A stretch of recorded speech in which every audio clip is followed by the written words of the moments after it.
एक लालची पुलिस और एक चतुर चोर। एक गांव में एक चोर था, उसका नाम कल्लू था। वो बहुत ही बुद्धिमान और शातिर था।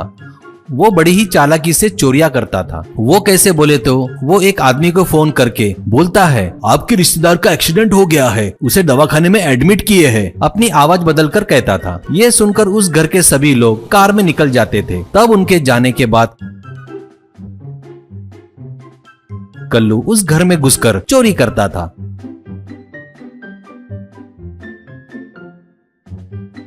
इतना ही नहीं, बैंक मैनेजर को फोन करके बैंक में बॉम्ब लगाए करके झूठी खबर देता था।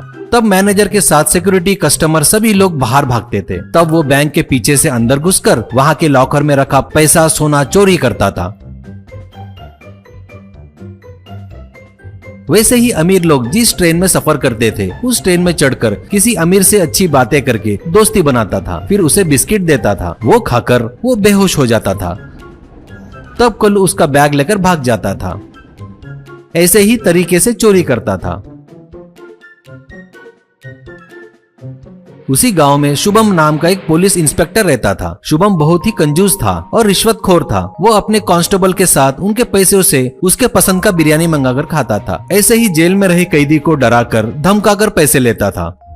उसे देखकर एक कैदी उसके सेल के पास खड़े कांस्टेबल से, क्या हरामखोर इंसान है ये, मेरे पास पैसे लिया, अगली बार आया ना तो मेरे पास के एक पैसे भी नहीं दूंगा, ऐसा कहता है। कांस्टेबल, ओए ऐसा काम मत करना रे, उसे तू नहीं जानता, उसे पैसे नहीं दिया ना तो तेरे ऊपर और 2-3 झूठे केस लगाएगा। उसे रोज बिरयानी देकर हमें कितनी तकलीफ हो रही है तुझे पता है क्या, वैसा बिल्कुल नहीं जमेगा, ऐसा कहता है। कैदी, आप लोगों को भी तकलीफ दे रहा है क्या सर? कांस्टेबल, इसलिए तो झेल रहे हैं रे हम लोग, उसको कहता है। इतना ही नहीं, गांव में छोटे मोटे गाड़ी वालों के पास से भी पैसा वसूल करता था वो।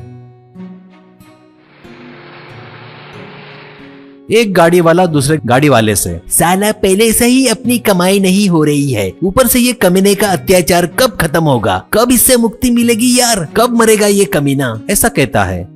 पर उधर कल्लू अपनी चोरियां बिंदास कर रहा था। शुभम के एरिया के लोग आकर उस पर जमकर चिल्ला रहे थे। ये सिलसिला बढ़ रहा था।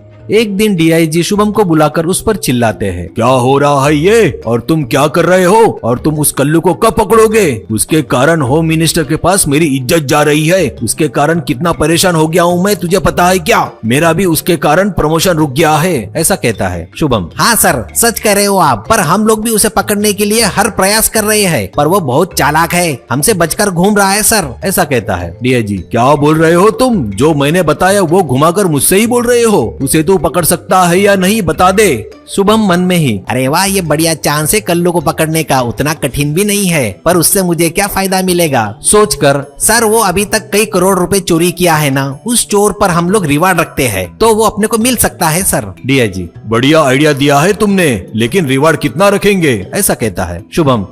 कितना बोले तो 1 करोड़ रखेंगे सर। डीआईजी, क्या 1 करोड़, क्या बहुत ज्यादा नहीं क्या, ऐसा कहता है शुभम। ये सब मत सोचो सर, करोड़ रुपया रखेंगे तो लोग भी सोचेंगे उसे पकड़ने के बारे में, ऐसा कहता है। डीआईजी को मानना ही पड़ा।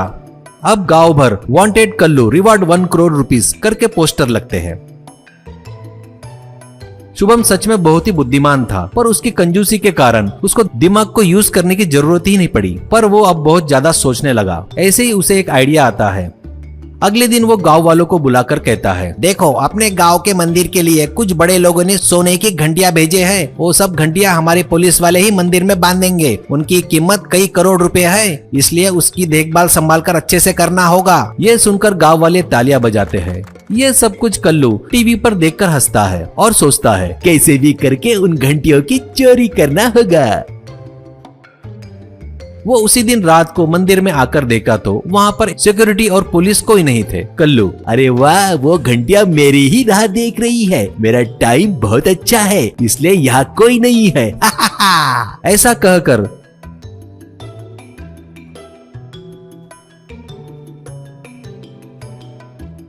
जाकर मंदिर में सभी घंटियां निकालकर एक बोरे में भरता है। वो मंदिर के बाहर चलता है तो बोरे में से घंटियां टन टन टन बजते हैं। तभी वहां पर एक बड़ा फ्लैशलाइट का उजाला उस पर गिरता है। वो डरकर रुक जाता है। तब शुभम आकर उसका कॉलर पकड़कर, क्या रे कैसा है रे मेरा प्लान? तू अपने आप को बहुत चतुर सोचता है ना, तेरे से ज्यादा चालाक हूँ मैं। इतने दिनों से तेरे बारे में मैंने कभी नहीं सोचा, लेकिन अभी सोचना बहुत जरूरी हो गया था। ऐसे कल्लू को जेल में डालता है और शुभम वो 1 करोड़ का रिवॉर्ड लेता है।